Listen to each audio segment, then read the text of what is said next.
We're sorry. Please check the number and try your call again.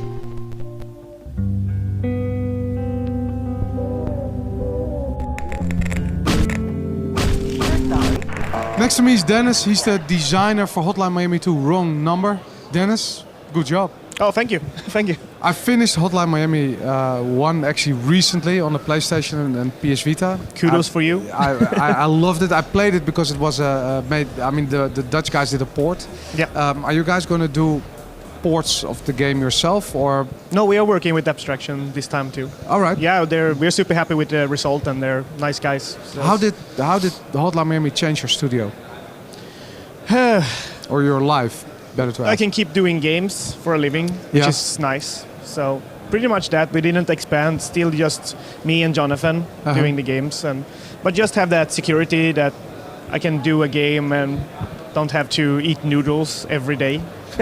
You can if you want to. Yeah, sometimes it's good, but not every day. Well, I was wondering. I mean, I was playing Hotline Miami, and I love the retro style is super cool. The music is brilliant. Thank you. I love the high-paced action, and I was playing it. I was thinking like, okay, there's going to be. I knew these guys saw Hotline Miami 2 at E3, and I was thinking like, okay, what are you going to do for a sequel? How? I mean, if you done the retro thing, how are you going to expand on that for a sequel? Yeah, well, the sequel kind of already was there when we were making the first game. The story and the characters, they didn't fit in the first one, so we felt like we want to do a sequel. If the first game sells good, we can do it. So it was already there. Like, we see it as they fit together. So we keep in the formula. The gameplay is pretty much intact because people love it, and we are super proud of it. So we're just adding more characters that you can play as and try to make it a bit more story-driven than the first one. You get to know the characters a bit more than Jacket, who was quite blank, which worked for that game. But for this game, since it's so many of them, we want to try to give them different personalities and motivations and stuff like that. I got so hooked on the world, and I was wondering what is the trick? I mean, from a design perspective, it looks super easy because it's the 8-bit kind of graphics. Yeah. But I don't think it is. It doesn't. It must be really hard to create something that feels perfect or sort of recognizable if you're an old gamer like me. Yeah, it's a hard question to answer. I don't really know how. For us, it was making the game that we want to play. That was really important. We didn't really care about what people was going to think about it.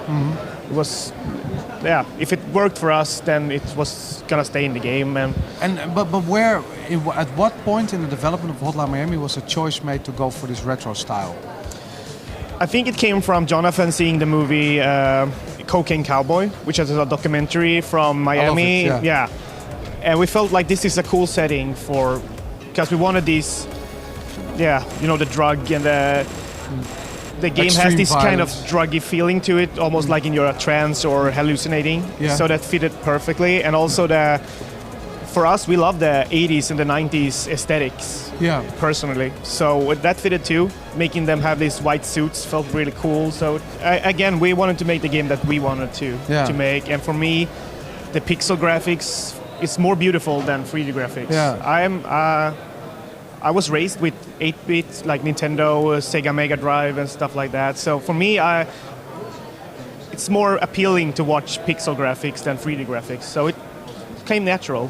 It's so interesting. I mean, I see lots of designers who want to do something with video game, make video game logos or whatever, and go for the 8-bit retro style. And it's always corny. It's never nice. And when I played Hotline Miami, I noticed that it's that style, but it's not corny. It doesn't feel corny. No, we didn't wanted it to look like old games, like retro. We weren't thinking like, oh, this has to look like an 8-bit game. There's a lot of stuff in this game that can't be done on 8-bit. Like, it's too many colors for 8-bit.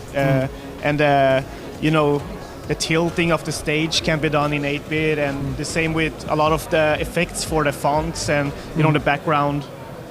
Those things can't be done with 8-bit. So we didn't want to make a game that was truly 8-bit in that sense. We just used pixels to animate the characters, but we didn't stop there. Like, if we wanted to add something cool, we did that. Okay.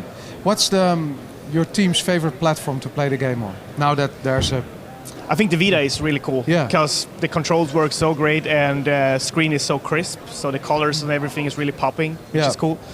Cool. So I think that one, and yeah, I love them all, but I like to play with gamepad myself more than mouse and keyboard. So What's the major changes that you guys did for Hotline Miami 2? how we present the story, and yeah, I think that, and have more characters and try to give them more personalities than the first one. Yeah, and can you name one detail that you yourself are most proud of? Right now, in Yeah. the demo, I think all the details in the stages and yeah, the whole story that we have worked out, I'm really proud of, and all the characters, and you will see it in the final game. Cool. So I Can't can't wait tell- to play it. Cool.